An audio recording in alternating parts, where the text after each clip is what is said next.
జమిలీ ఎన్నికలపై మరో ముందడుగు పడింది. ఇప్పటికే జమిలీ ఎన్నికల బిల్లును ఆమోదించిన కేంద్రం ఈ పార్లమెంట్ సమావేశాల్లోనే బిల్లును ప్రవేశపెట్టాలని చూస్తుంది. ఇప్పటికే 13, 14 తేదీల్లో సభ్యులందరూ లోక్సభకు హాజరు కావాలంటూ ఇటు బీజేపీ అటు కాంగ్రెస్ విప్ జారీ చేశాయి. ఈ 2 రోజులు రాజ్యాంగంపై చర్చించనున్నారు. 14న రాజ్యాంగంపై చర్చకు సమాధానం ఇవ్వనున్నారు ప్రధాని మోదీ.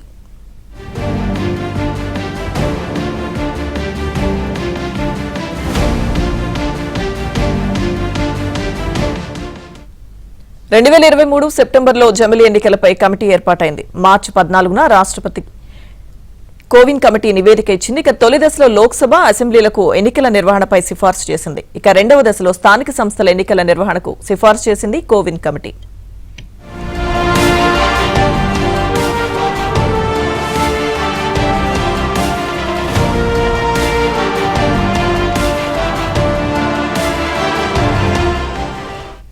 దేశవ్యాప్తంగా ఒకే ఓటరు జాబితా తయారీకి కూడా కమిటీ సిఫార్సు చేసింది.